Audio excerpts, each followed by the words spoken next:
आज जहाँ तक संविधान हत्या दिवस की बात है, आप लोगों ने देखा होगा 1975 में किस तरीका से जो है संविधान की हत्या की गई। जो उस समय की तत्कालीन सरकार थी, उन लोगों ने नाजायज लोगों के ऊपर जो है ये हत्या का काम करने का, रोकने का काम किया था। और आप लोगों ने देखा होगा, चाहे विपक्ष के नेता हैं जो बहुत अच्छा भी कार्य कर रहे थे उस समय, उनको भी जेलों में डालने का उन्होंने कार्य किया था। एक मीडिया कर्मी, प्रिंट मीडिया और इलेक्ट्रॉनिक मीडिया सब बातों को उजागर करने के लिए होता है।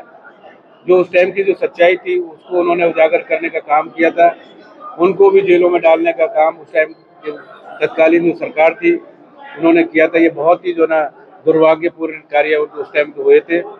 उसी के उपलक्ष्य में आज हमने यहाँ पर जो उस समय लोगों के ऊपर अत्याचार हुए उसको लेकर एक प्रदर्शनी करके हमने आज यहाँ पर एक बहुत ही अच्छी प्रदर्शनी हमने लगाई है। उस समय के जितने भी जो हमारे ऊपर, हमारे लोगों के ऊपर, हमारे भाइयों के ऊपर, सब लोगों के ऊपर जो अत्याचार हुआ था, उस प्रदर्शनी के माध्यम से आज हमने उस समय की जो घटनाएं थी, क्योंकि हमारे जो आज की पीढ़ी है उन लोगों को पता नहीं है, नए बच्चे हैं उनको पता नहीं किसी तरीका से संविधान की हत्या की गई थी। उसी का सबका आज हमने यहाँ पर अवलोकन किया है। हमारे यहाँ पर पूरे विधानसभा की समस्त सरकार यहाँ पर उपस्थित है। हमारे पूर्व जो ना भारतीय जनता पार्टी के जिला अध्यक्ष चौधरी चरण सिंह जी यहाँ पर उपस्थित हैं। पार्टी के सभी नेता यहाँ पर उपस्थित हैं, चेयरमैन, वाइस चेयरमैन और होटल के समस्त सरदार यहाँ पर उपस्थित है। उसी चीज़ को हमने यहाँ पर सब के जो उस टाइम हुआ था उसको उजागर कर दिया है, जिससे कि हमारी आने वाली पीढ़ियों को भी ये पता चल सके किस तरीका से लोकतंत्र में संविधान की हत्या पहले की सरकारें करती रही है। लेकिन जब से हमारे लोकप्रिय मुख्यमंत्री और देश के प्रधानमंत्री आदरणीय श्री नरेंद्र भाई मोदी जी देश की कमान संभाली है, चौधरी किशन पाल गुर्जर जी ने कमान संभाली है, आज आप देखते हैं कहीं पर भी कोई किसी तरीका की जो ना इस तरीका की बातें नहीं होती हैं। सबको समान रूप दिया जा रहा है, सबको समान लेके हमारे लोकप्रिय प्रधानमंत्री जी चल रहे हैं, सबकी रक्षा की बात करते हैं, ना कोई भेदभाव करते हैं। आज आप लोगों को भी आप देख रहे हैं, मीडिया को भी पूरी आवाज़, अपनी आज़ादी है, अपनी बात जो है ना स्वयं रखने की। अगर कोई गलत कार्य करते हैं तो आप गलत की बात करते हैं, जो अच्छा कार्य करता है तो आप अच्छे की बात करते हैं।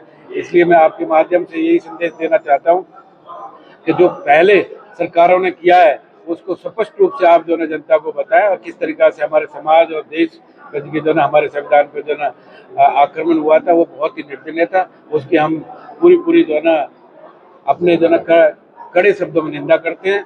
और जिस तरीका से हमारी सरकार जो ना देश और प्रदेश के लिए विकास के काम कर रही है, लोकप्रिय मुख्यमंत्री जी हमारे जो ना विकास की बात कर रहे हैं, चौधरी किशन पाल गुर्जर जी जो हमारे लोकप्रिय सांसद हैं, मंत्री भारत सरकार में, वो विकास की बात करते हैं। ये सरकार बहुत अच्छा कार्य कर रही है। एक बार मैं पुनः सबका बहुत बहुत धन्यवाद देता हूं। कांग्रेस की कथनी और करनी में बहुत अंतर है। कांग्रेस ने उस दौरान लोगों पर इतने जुर्म और इतने अत्याचार किए थे, जो चाहे पत्रकार साथी हो, चाहे नेता हो, सभी के ऊपर इतने अत्याचार किए थे। उनको जेलों में डाल दिया गया था। एक नसबंदी, लोगों को जबरदस्ती नसबंदी उनके लोगों पर करवाई गई थी। तरह तरह के उन पर केस दर्ज किए गए थे, तो बहुत ही यातनाएं उन लोगों के ऊपर दी गई थी। आज भारतीय जनता पार्टी, वो लोग बात करते हैं कि संविधान के साथ छेड़छाड़ भारतीय जनता पार्टी से, हमारे माननीय प्रधानमंत्री श्री नरेंद्र मोदी जी छेड़छाड़ कर रहे हैं, परंतु जो संविधान के साथ असलियत में छेड़छाड़ की थी वो कांग्रेस पार्टी ने की थी, इंदिरा गांधी जी ने की थी, राजीव गांधी जी ने की थी। परंतु जो भारतीय जनता पार्टी की सरकार है, हमारे नरेंद्र मोदी जी की सरकार है, नायब सैनी जी की सरकार है, वो सब लोगों को साथ लेकर के समान विकास रूप से सभी लोगों को साथ लेकर के चल रही है। और जो जिस तरह से उन्होंने अत्याचार किए थे, इनके कर्मों का फल भुगत रहे हैं। और आज भारतीय जनता पार्टी ने जो प्रदर्शनी लगाई है उन लोगों को जागरूक करने के लिए, दिखाने के लिए कि जिस तरह से लोगों पर अत्याचार किए गए थे, उस प्रदर्शनी के माध्यम से लोगों को जागरूक किया जाए।